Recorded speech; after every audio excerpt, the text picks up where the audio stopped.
Və sədəqə verməkdə bunun zənginliklə, kasıblıqla heç bir əlaqəsi yoxdur. Çünki bir hədisdə gəlir ki, bir dirhəm 1000 dirhəmi keçdi. Deyir ki, bir insanın böyük bir küllü miqdarda malı olub, oradan 1000 dirhəm verib. Amma bir insanın 2 dirhəmi olub, ondan 1 dirhəm verib. Hansı üstündür? 2 dirhəmi olub, 1 dirhəmini Allah yolunda sədəqə verən. Təbii ki, hər kəsin sədəqəsi qəbul olur.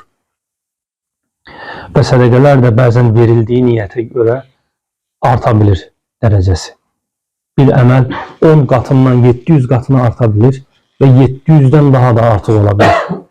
Bu əsas dərddir. Yəni, bu dərd olmalıdır ki, mən necə edim ki, mənim verdiyim sədəqə 10 yox, 700 olsun.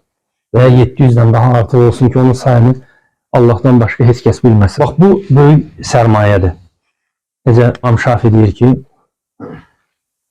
mən sədəqə verən kasıbdan daha zəngin birini tanımıram. Sədəqə verən kasıbdan daha zəngin birini tanımıram. Ona görə yəni, mömin həris olmalıdır ki, onun daimi sədəqəsi olsun. Az bir miqdarda. Bəzən insan fikirləşir ki, bu azdır yox. Orada Allah Taala'nın baxdığı əməlin özüdür.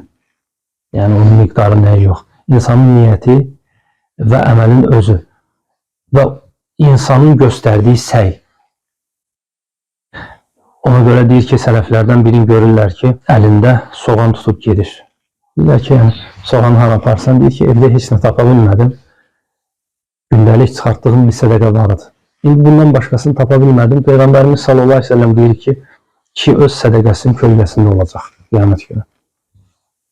Ona görə yəni, insan həris olmalıdır ki, gündəlik kiçik bir şey də olsa, o sədəqədən özünü məhrum eləməsin. Çünki o sədəqə onsuz da ondan azalmır, insandan azalmır. Bu sədəqə də o böyük əməllərdəndir ki, hansı ki, az verməklə çox böyük bir savablar əldə edə bilərik ki, yüksək dərəcələr qazanaq.